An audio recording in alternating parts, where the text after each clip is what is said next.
All right, welcome into another edition of Catching Up with Tommy Mack here on 1010XL's podcast platform at 1010XL.com. Of course, on the 1010XL app as well. Make sure you download that app, catch all of the programming throughout the day on the radio and all the podcasts that is done right here in the 1010XL podcast studio. Catching Up with Tommy Mack Tuesdays and Fridays.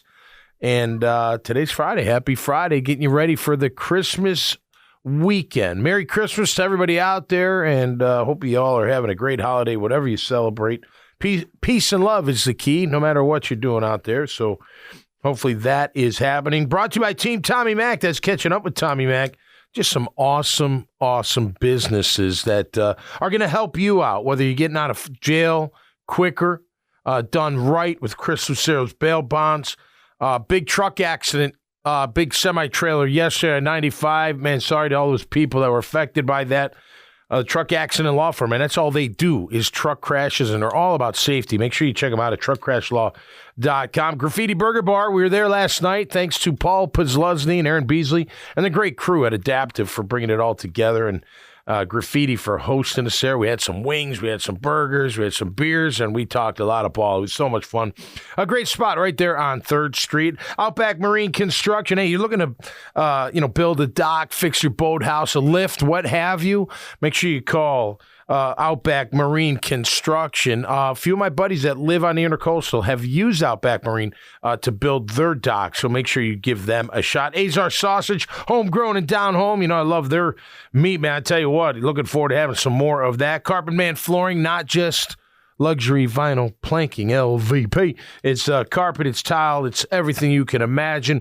Great selection at the lowest prices. Solomon Ventures, I posted it earlier today. Hey, you're looking for last-minute gift ideas? They got some stuff that's all less than wholesale. I'm talking like outdoor furniture, from food to clothes to all types, bike helmets, whatever you need. They got it right there on Art Museum Drive. And, of course, J-Dog Junk Removal. I save them for the last because they're veteran-owned and operated, and you know how I feel about our veterans. They get the job done right. You got clutter at the house, at the office, what have you. They come and clean it up, and they do it with pride and integrity, and they make sure it's spotless when they leave. Check them out at jdogjunkremoval.com. All right, getting into the Jags and the Tampa Bay Buccaneers. Let's welcome in Grammage. He's here, my esteemed producer. What's up, Grammage? Happy Friday, sir. Happy Friday, man. Merry Christmas. Yes, Happy sir. Friday. Merry Christmas. Man, great time of the year. You know, Christmas Eve, so we do Christmas Eve more than no, we do Christmas morning, I shouldn't say. But we normally go to Mass Christmas Eve. So this is going to be great. Mass at 3:30. Yeah. Picking up Papi's Italiano. Bringing it back to the crib. Going to watch the game for Christmas Eve. I mean, how great is that going to be, right? And hopefully our Jags take care of business. A big one, Grammage, for both teams. Yes. Tampa's in first place in the NFC South. We're in first place in the AFC South. They've won 3 in a row. We've lost 3 in a row. Word on the street, we just heard it from Mia O'Brien and here on Jaguars Today, that Trevor is a full participant in practice today, Trevor Lawrence. So that's a good sign. He's still in a concussion protocol.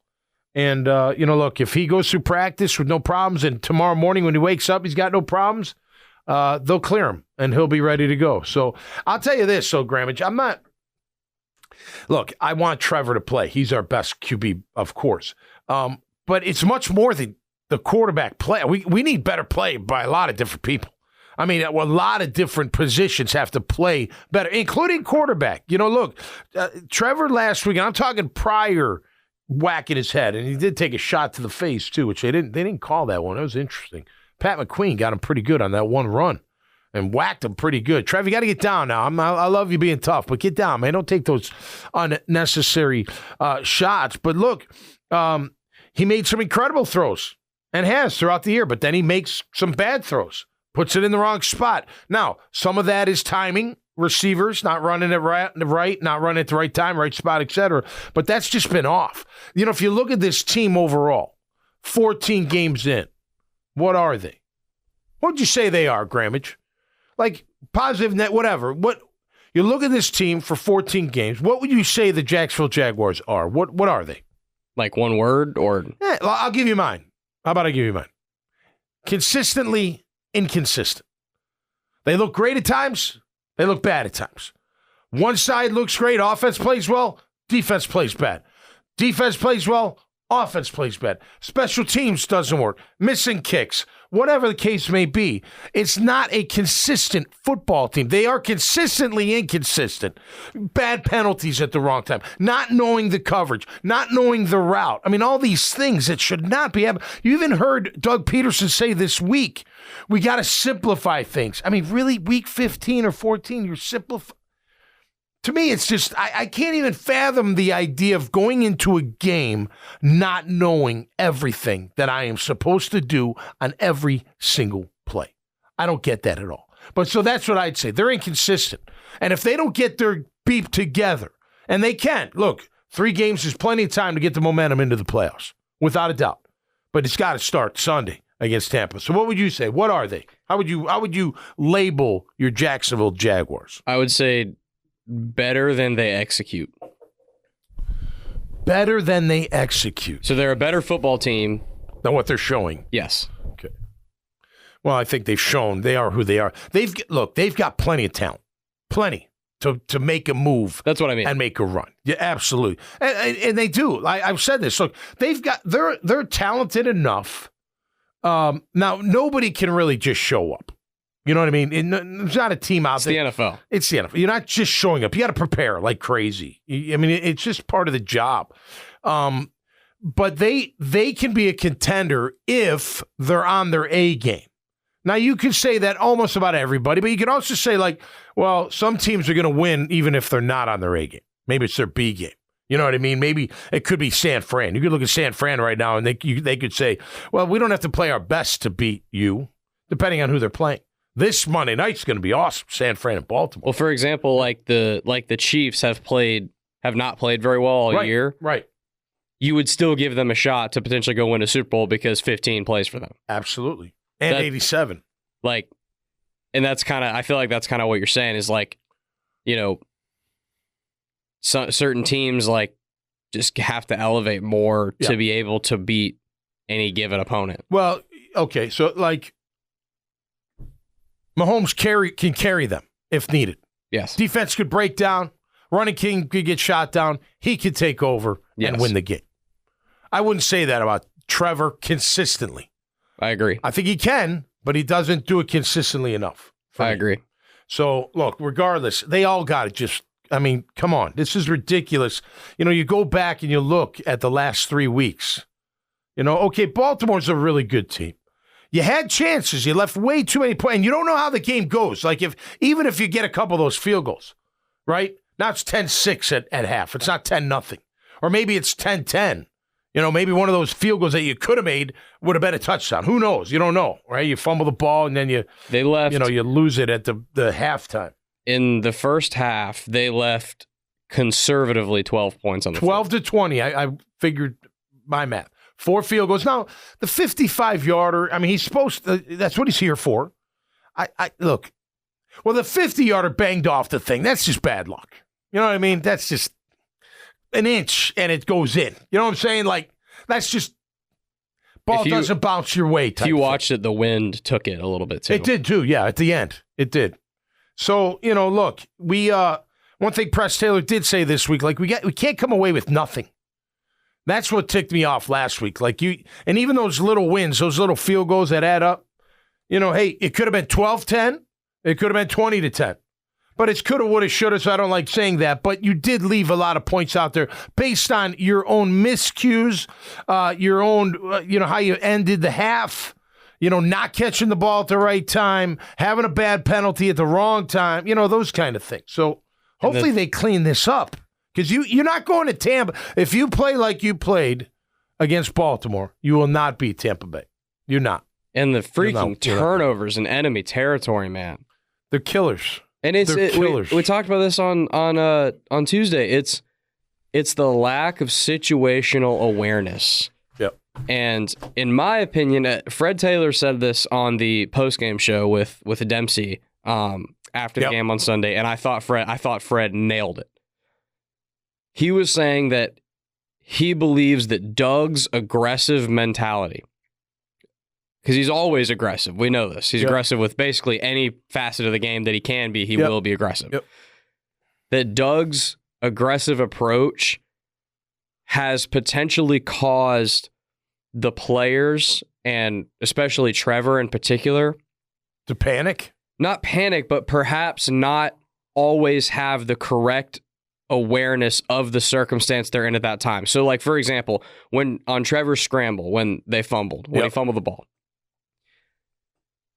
I think a little bit of that is the aggressiveness of Doug rubbing off on Trevor in terms of it's 3rd and 17. I could scramble here and just get 6, slide, give us a good chance at 3 points, but I'm trying to do too much. I'm trying to make 3 or 4 guys miss and the ball slipping out of my hands. And I think that's kind of what Fred was saying, is it's a little bit of everyone is so all gas, no brakes on this team that I think it's causing some of those miscues because they're doing just a little bit too much in situations where they don't necessarily have to, and they're not allowing being smart. They're playing hard and not smart right now. Is my take. They're not together. I mean, look, there was a play. Ingram. It was a hot read, and Trevor threw it inside. Trevor threw it outside, and Ingram ducked in a little bit. And afterward, Trevor's like, "Didn't you see that? Like that check or that hand signal or whatever." Like, how are you off on that pay? Like that, you got 2 veterans on Ingram. Like you said, in week 15. In week 15. So, hey, Trevor audible and on 3rd and 1 for the bomb down the sideline and it not work. You know what I mean? Like, there's some truth to what Freddie said. Because, look, you get the big play, beautiful throw to Zay Jones. And again, I can't say it enough. That was a beautiful throw down to the 5. You're running down. The clock's coming, right? I would have clocked it, but okay, fine, go for it. But you can't panic with the throw. He threw it too early. You got to make sure the guy's going to go out of bounds or he's going to turn it up and make a touchdown, which didn't happen, right? So, could he have panicked there? Could he have said, instead of, you know what I mean? Yeah, he could have. He could have said, oh, I got to throw it. Instead of maybe waiting just a hair later to throw it. And maybe look off the safety a little bit. Ridley run a slant. You know what I'm saying? Like, just, hey, we got time. And again, but you got to make that completion out of bounds or in the end zone. Right. And again, is that kind of back to Fred's point, is that a little bit of some of it is Doug being so aggressive all the time, all gas, no brakes. I find it hard to believe that there's very few teams in that circumstance that don't spike the ball. Right. And we are the point is we are like. But the fumbles, Graham, you got to secure the ball. I agree. I totally agree. I mean, he's right. Trevor's took off and run how many times this year with a lot of success and didn't fumble the ball. For whatever reason, it came out. I don't know why. Was it slick? He's trying to move it into the other hand. Okay. I don't know if that's him trying to do too much. He's just trying to make a play. He is a playmaker. I'm more concerned about the fact that, like it's week 15 and we're still going through some of this stuff that we shouldn't be going through. It just shouldn't be happening. Being in the right place at the right time, knowing what you're doing, and then playing freely and not, robotic and maybe not feel like there's all this pressure that I have to go do something. You know what I mean? So I don't know. I love Freddie T, and I get what he's saying. I think on occasion that probably is the case. But the fumbles, sometimes you fumble. It sucks. The problem I have with Trevor, is he fumbles too much. I mean, there's got to come a point where you secure the ball and get down. Live another day. Well, live another down. Another case of the situational awareness thing. A big reason Trevor fumbles so much is that you've seen this 1,000 times, and so have I. Yep. A lot of his fumbles come from when he's about to get sacked. Yep. And at the very end, he tries to pull it out and throw it away. Yep.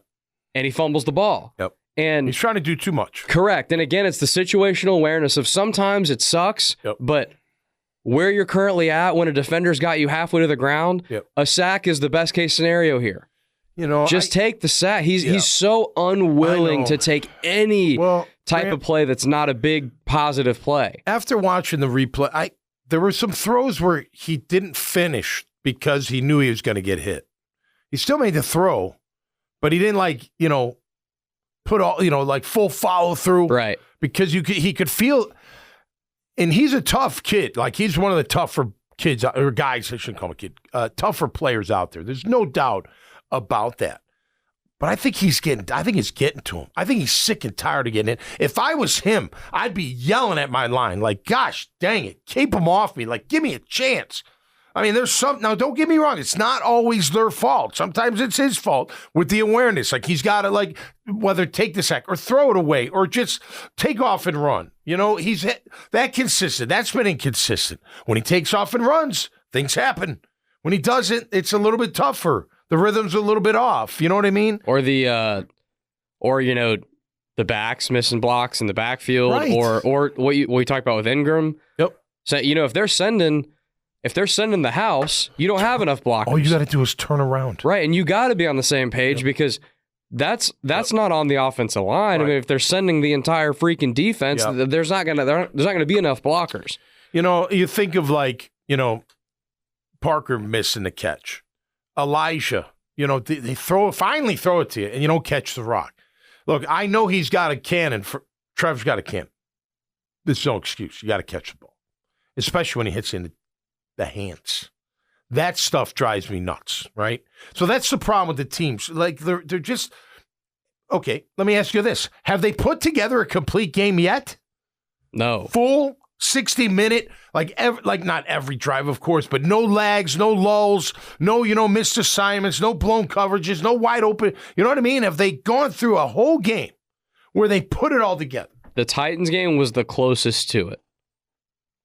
That was I wouldn't call it a complete game, but it was a mostly complete game. But that's the only one that you could even debate. And we're almost at the end of the season. Yeah, they've played too many games to only have one game that you can maybe consider was a complete game, quote unquote complete game. Right. I mean, most of the season, even in their wins, even in their convincing wins, there was something in the game that left a bad taste in your mouth. Yep. And it's happened every week. Well, and now we've got real concerns on the interior O-line and D-line. I mean, we're not very good right now. We're not playing very good right now. I don't know what's going on with the interior three on offense. I know the interior three on defense, they're getting blocked, and then linebackers are getting blocked. I'm going to read this stat. Stats brought to you by Team Tommy Mack, of course. Yards per carry, Graham. Defense for the Jags, it keeps going up.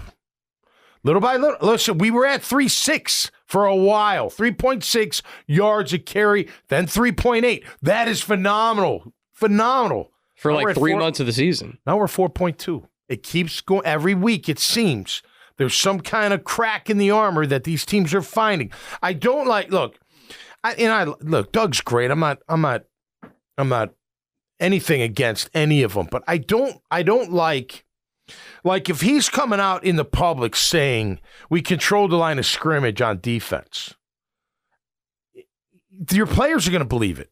But they didn't. They did good against they did get pressure on Lamar, and I'm not even talking Lamar's runs. I wouldn't even if you're going to play ball, Lamar's going to do what he's going to do. He's that good. He's just silky smooth. He's going to win the MVP. Him or McCaffrey. He's the best running quarterback in the history of the NFL. Right. So he's going to get his basically in his prime. But the other guys were getting theirs too, and sometimes it was 10-yard clip, 9-yard clip, 10-yard clip. You're just guys, you got to stop the bleeding. So I don't like that. Like Mike Caldwell earlier in the year saying, "Oh, that against San Fran, after the San Fran game, that wasn't us. That was a bunch of imposters."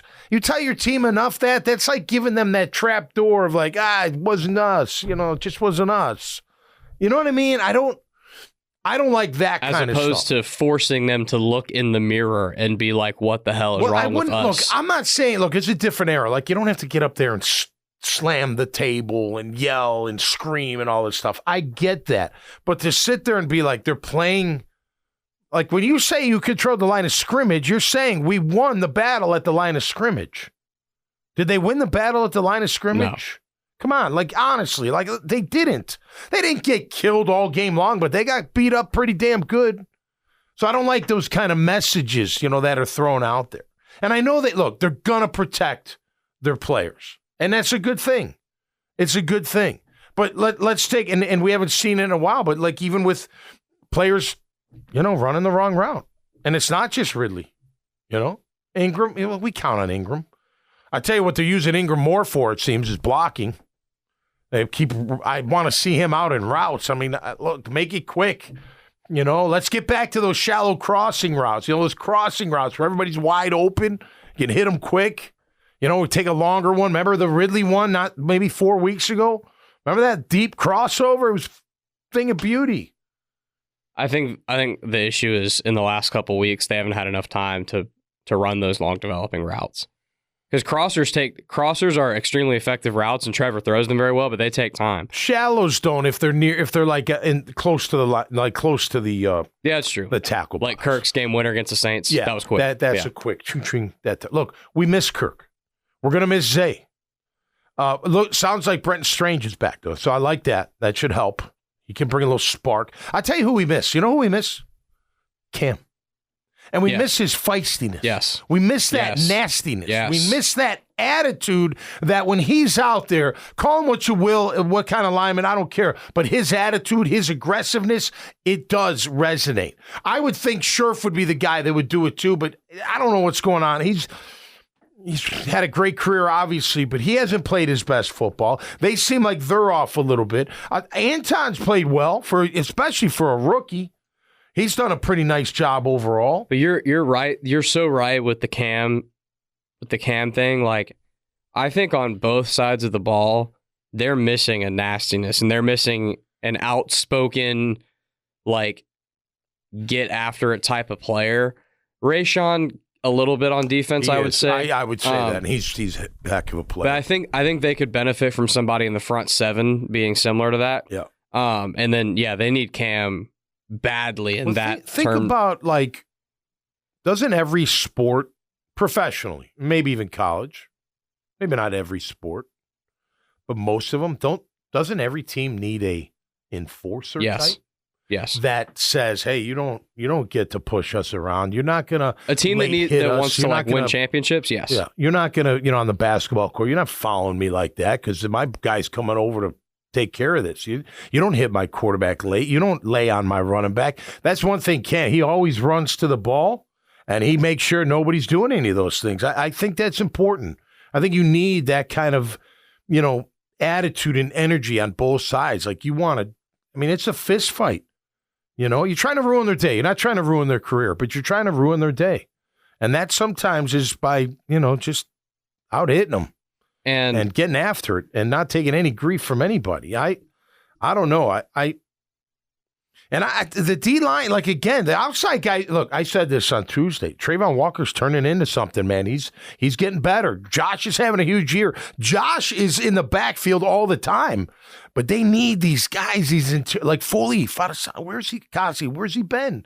Where Robinson Harris on occasion makes plays, there's no doubt. But then, no. And then Hamilton, I don't know what's going on with him. Gotts, I went through Tuesday. All those guys, 0 sacks. Roy Robinson Harris has whatever. I think Gotts just got a sack last week. I think he did. I think he's got one. But that's like nothing, no pressure. You know how it works. You got that interior pressure. That's how you stop the run, too. So they got to get better at that, man. I don't know. Like, here, let's go through the stats, and then we'll look at Tampa because, look, every team's loaded with talent, but they've got some talent. I mean, they've got a QB that can whip it. Mike Evans is – I don't know how we're going to cover him. We're going to have to double him. Godwin's still very effective. He doesn't have a lot of touchdowns, but he's got a lot of catches. I will say, though, to be fair to that point, a big topic before the Ravens game was how in the hell are they going to cover Zay Flowers? And he didn't I don't think he had a catch. He might have like one catch. They didn't go to him.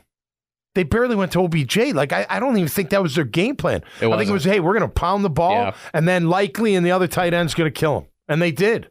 The tight end again, who's their tight end? Cade Otton. He's got four touchdowns, 42 catches. So they use him.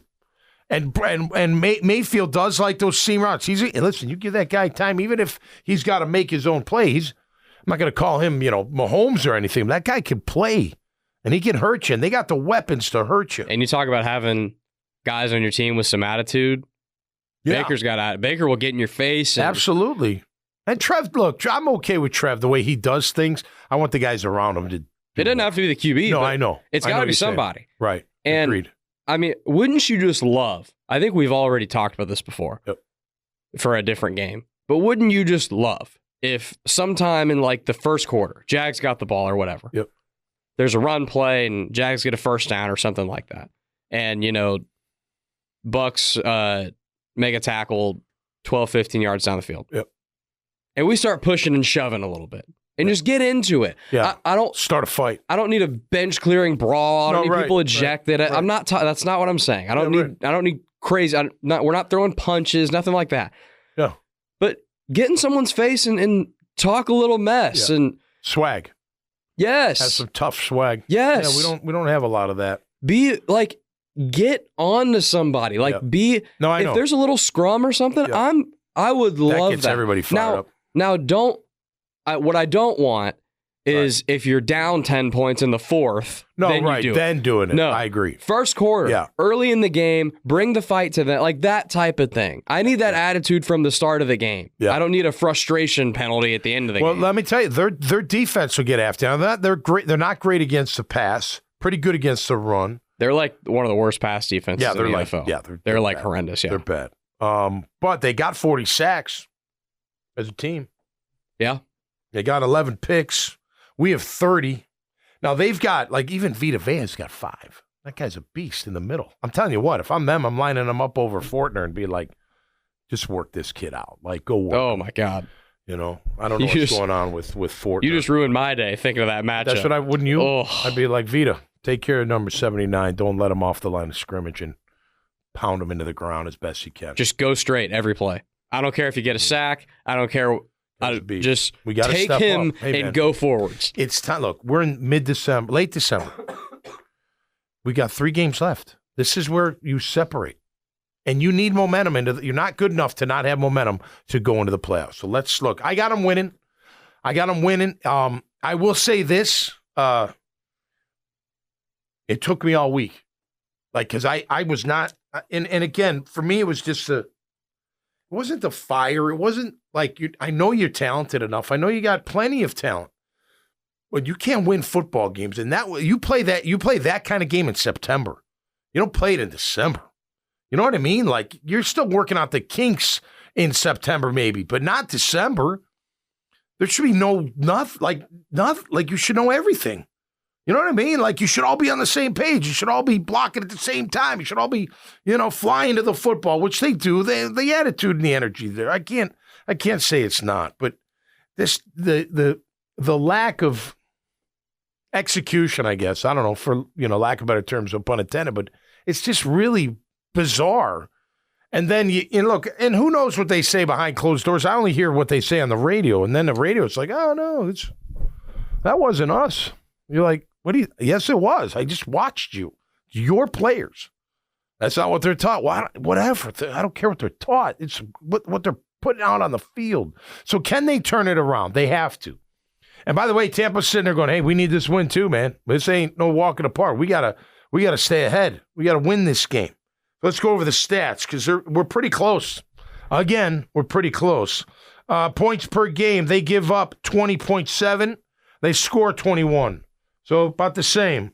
We're 22 and 22. 22.8, 22.4. Okay, so we average a point more than them. Pretty close to, we all, listen, we're down. When you're this late in the year and you got your record and your stat, you are what you are. There's no, well. No, this is who we are. Doesn't mean we're not over yet. We got 3 more to go, but it's not who we are. It's not a 2-game sample size that, it's 14 games. This is who we are. We suck at running the football. I'm sorry. Suck. We're not good. We have it. Now, I'll tell you, I don't think the plan was for Travis to be the ultimate workhorse. I thought they thought Tank would come in and alleviate some of that. And I'm not saying take over half the carries or anything like that, but Etienne's got, and I like Johnson. He's a nice change of pace, but he doesn't really, it's him or nothing, basically. And he's averaging 3.7 yards a carry. I say it all the time. If I was a linebacker and that was the running back I was going against, and I held him to 3 points, or we held him to 3.7 yards, going to Lynch is till 4 a.m. You know what I mean? I'm having a part like we just totally kicked their ass. This is a year-long stat. It's been this way all year. We might have been at 4.0 at one time, but man, just gosh, so freaking aggravating. And you know, Tank Bigsby has not had a good year. No. But in defense of him, and look, I'm the last person to defend Tank. Every time he's in the game, I'm like, oh God. Yeah. But in his defense, and then obviously in Travis's defense, and Dearness and everybody else that's carried the rock at all, I mean, we watch the games, man. It isn't like they have these holes that they're missing. They're getting the ball and getting stuffed. Yep. Because they're not just, they're at the point now, because it's gotten even worse. They're at the point now where it's a miracle if they cross the line of scrimmage, man. That off tackle, though, works. You can't do it every time. The off tackle works. You can't do it every time, but and you do have to, look, sometimes you do just got to run it up the gut. You do, to keep them honest. Because you're working, look, one of the best series of plays was what? ETN off left tackle, ETN in the Wildcat off left tackle, Luke Farrell play action pass down the seam for like 25 yards or whatever it was. You're like, yeah, now we're going. Now we're cooking. This is what we're talking about. And then it just flutters from there, whatever happens after that. You know what I mean? Like, those plays work, but then we don't go back to them. Now, I know against Cleveland, we went back to it too much because they figured it out. That's when they were hitting us in the backfield. I mean, they figured that play out, but that's why you got to, mix it up, and forget the bubble screens, please. Once in a while to maybe catch them off guard, but 5 times in one half, that was last week. 5. All it takes is the one guy to make a. It's so risky, like it, and if you don't catch them off guard with it, you know what I mean? Like, if they think like, well, this formation, oh wow, this formation again. Gee, I wonder what they're gonna do. They're not going over the top hardly, especially when they're the other side of the 50. They're not even going deep. I'm not worried about that.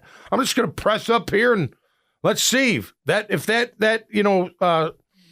slot receiver comes to block me and my guy steps back. I know what it is.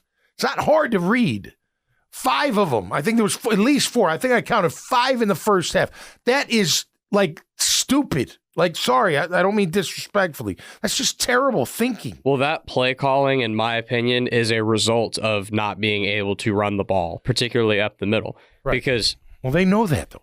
Oh, I know, I agree. But I'm saying, like, they are trying to do anything. They're trying to manufacture any type of offense that works that isn't just... step back and... Okay, so let me ask you, I'll just ask in general. So why haven't they made changes at center? Why haven't they made changes? They got to make a change, man. At guard, something like. I agree. Fine. It is what it is. Why aren't there changes then? You can't be happy with the way they're playing. I agree.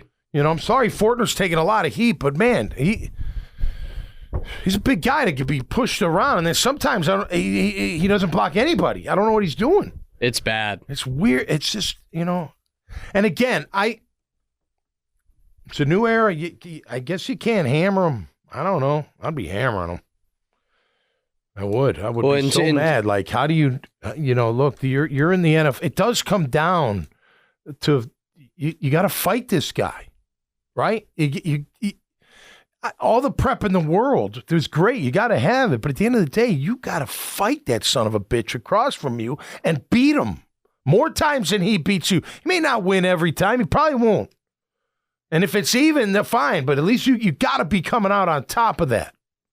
Well, and you said what it comes down to. It's like mano a mano. Like, hey, man, where's your ass? Where's your nuts? Like, let's go. Take that son of a bitch and get him off the line. Give my back a second. And here's one thing, okay, in their defense. They're a zone read team, zone blocking team, right? So that back does have to hit the hole at the right time. I don't know if Travis always does, right? It seems to be gobbled up pretty quick. But at the end of the day, man, you got to beat the guy in front of you, period. More times than not. And they don't do that. So I don't, you can sit there and say all this. I'll tell you what, I'm going to say it. I'm going to say it all off season, Grammage. I am not hyping this team up next year. I am not. I don't care how good they look at practice. And you know what? I know Allen Iverson came out recently and said he wished he never said that. Well, it is just practice. And we made them to be Super Bowl champions before they even took the day. And they were saying it too. How the records, how many yards we're going to throw for. Oh my gosh. Trevor was probably on your number one pick of your fantasy draft, thinking he's just going to, man, look at him out here. They're unbelievable. Look how fast Ridley. I was one of them. I'm not saying that I wasn't one of them. I was, but no more of that crap. Devon Hamilton had the best gap out of everybody. Well, that's not saying much against this offensive line. You know what I mean? Let's get real. You are what you are. You're 8-6 with a shot to turn it around. And look, again, if they go one and done in the playoffs, it's still success. But I expected more. I think we all expected more. And you're going to get beat in the playoffs if you don't turn it around and get some momentum and stop making these ridiculous mistakes. Not knowing what you're doing, not knowing your job, not doing the job, not doing it properly. I don't know. Maybe you got no depth? Can't play anybody? Huh? Can Van Lanen play? Can any of these back up? Hance, you put him out there. He does an okay job. I don't think he's a tackle. He's more of a guard, but I don't know. Should Shatley play center? Yes. Should Shatley play center? Yes, in my opinion. Look, you're going to just have to come up with something because it's bad football, and it's got nothing to do with talent because they're talented enough. I truly believe that. Their interior three. I believe that they're the interior three of the offensive line is a root of a lot of the other issues that are happening, and that's not to make excuses for the other players making mistakes. When Trevor fumbles the ball, you can't fumble the ball. That's not what I'm saying. Right. But what I am saying is, I just believe that if the interior three could win more often, could be more dominant. And they don't have to be the best in the league. They don't got to be the Niners. But if they could just win more often, 3rd and 1, I feel good about running it up the gut and getting it, or what have you. Yep. I think the chances, and then on 1st down, I just run it up the gut. I can get 5 or 6 more often. I feel like the play calling would run cleaner. Yep. The execution of other plays would run cleaner. It would be tougher on the defensive backfield to be able to cover the weapons we have. Yep. I just think everything would just function a little bit better. But how many times have we said it on this podcast? Yep. When the middle of the pocket collapses, yep. Can't do anything, man. Everything shuts down. You got to take off and run. Yes. You got to take off and run. And all your plays become desperation. Try to make a miracle happen plays instead of getting to run a regular offense. Let's also, like I said earlier, flip it to the defensive interior. Foley, remember? Foley Fatukasi was the number one free agent that they wanted more than anybody else. And I remember my friends from New York be like, oh, he's unbelievable. He's disruptive. Now, granted, he's had a couple injuries, not this year, but where's his dominance? Like, where's that? Roy Robertson Harris, they paid him big money because of the way he finished last year. Can he finish that way this year? That'd be nice. You know what I mean? Devon Hamilton, I know you've had some injury and whatnot, but you make some plays, then other plays you're standing up tall and you're getting moved around. So who are the dogs? We got dogs? I know that's the slang term on the dog, or I'm me or I'm him, whatever. The Emmy Awards, I love those things. But you know what I mean? But where are back to the swagger, back to, the I don't know, fear. Nobody's really feared, but you're like, all right, this is going to be a long game. You know what I mean? You're in for a battle. Like if I'm Luke Fortner, I'm up probably the night before a game thinking, how in the hell am I going to block Vita Vea all by myself? Vita Vea is about 350 pounds, and he's got 5 sacks already. How do I block him? One-on-one. Am I going to get help? Are they always going to help me? What if I'm, you know what I mean? You got that'll keep you up at night. You got to find a way to win that battle. Scrappy, get scrappy. So anyway, you can only say so much. They got to do it. They got to be the ones to do it. And they want to win. Everybody wants to win. It's better when you win. Playoffs are great. You get extra money. You get extra exposure. Working your way towards the Super Bowl, which is every football player's dream from being a kid. I want to play in the Super Bowl. And when you don't make it, it hurts for the rest of your life. I mean, that's the job, man. You got to be entrenched. I need to see more out of it. All right, let's go through the stats. I'm sorry, all right, so they're at 3.5 yards a carry on offense. They give up 3.9, so that'll be an interesting battle there.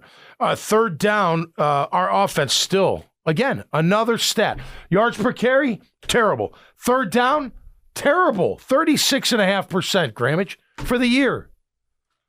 We got all these weapons. We got all this stuff. But no, we suck on third down. Sorry, they do. We're great on third down on defense. 35.83. That's really freaking good. So good for the defense on third down. Got to get better at stopping that run. Get back to it. Third down for them, 41.5 just about on offense. 42.47. So you can move them. You can move the ball through the air. And Trevor looks like I think he's going to play. I don't know that for a fact, but he's out there. Quick throws, man. Short cross. Get him in a rhythm. Get him feeling confident. I think his confidence is a little shook. And I don't mean in himself. I mean in the protection around him. And I can't blame him. And the receivers to do the correct thing. Yeah, that too. Fourth down. Yeah, nothing really to write home about it. We're 11 to 22 on offense, 19 to 32 on defense. They're 10 of 15, 9 of 20. It's part of the game. I mean, it sure is. Sacks, we give up 34 on offense. They've given up 33. Pretty close. Defense, we have 30. They have 40. But when you look at how many different guys have multiple sacks on that team, it's a lot different than us. Josh Allen, phenomenal year, 13.5 sacks so far. Needs one more to tie Calais Campbell for the season record. I hope he breaks it. Records are meant to be broken. Trayvon Walker at 6, so that's 19.5 out of 30. 10.5 out of the rest. And I think Jenkins probably has 2. Cisco has 1. Johnson has 1. Lewican probably has 1 or 2. The other guys that I mentioned is 0. That's got to be better, man. Just got to be better. We've thrown 10 picks and 18 touchdowns. Baker's thrown 8 picks, 24 touchdowns. And they got 11 picks. We got 14 picks. They're +6 turnover. We are +1. I still got them winning. But let's face it, this is going to be tough, man. Mike Evans, Chris Godwin, 2 very good players. They give up some sacks, about the same as us, so that's not great. Tristan Wirf's probably their best offensive lineman. He was a stud coming out of college. Levante David, Devin White, Shoinka, who's got 4 sacks. Vita Vea's got 5 sacks. Barrett's got 4.5. Antoine Winfield's got 4. 2 forced fumbles, or 5 forced fumbles, 2 picks, and leads the team in tackles. It's not always a good thing when your safety leads the team, but nonetheless, they play up a lot. Kalijah Cansey's got 4 sacks. It's a big spread. You know what I mean? A lot of guys got 4, 3, whatever. Got to get it done, though. No excuses, no excuses. And if you don't play the game the way it's supposed to be played, and that's mentally, emotionally, and physically, you're not going to win many ball games. And that is on the entire team, staff, players, everybody. You got to have it all to have a chance to win and get into the playoffs and then do something in the playoffs. All right, that's going to do it for us this time around. Hey, man, I want to wish everybody a Merry Christmas, a safe, happy, healthy holiday. I do pray for people that lose people at this time. We just lost a family friend, Mary Jean Kennedy, was part of our life for many, many years growing up and in my adulthood. God bless you, girl. You're such a great friend of my mom's, and I know you're up in heaven smiling with everybody else that's up there. But I do pray for people that have to go through that. It's a tough time. My dad died on New Year's Eve day in 1995, so I know what that's like to lose somebody during the holidays. It's a tough time. So thoughts and prayers for everybody. Whether you celebrate Hanukkah, Kwanzaa, whatever, hey, man, it's all about peace and love, right? That's what it's all about, and that's what Christmas is all about, the birth of Jesus Christ and being together and just celebrating good parts of our life. Because in my opinion, everything that's good in my life comes from the big man upstairs. So until next time, stay safe and be cool. And make sure you visit Team Tommy Mac. I post about them all the time on Facebook, LinkedIn, and Twitter. Just hit their handle, and it'll take you right to their pages. They are just great local businesses that are doing the right things, run by good people, and get the job done right. I wouldn't promote them if I didn't believe in them. So Merry Christmas to all of them and all their families. Grammage, thanks for all your time, brother. Yes, sir. Great job, 2024 week. Hey, listen, we roll throughout the year, man. We do. None of this football season stuff. We go throughout the year, Tuesday and Fridays, right here on 1010XL's podcast platform. That'll do it. Till next time, stay safe, be cool, and Merry Christmas to everybody out there. We'll see you next time right here on Catching Up with Tommy Mack.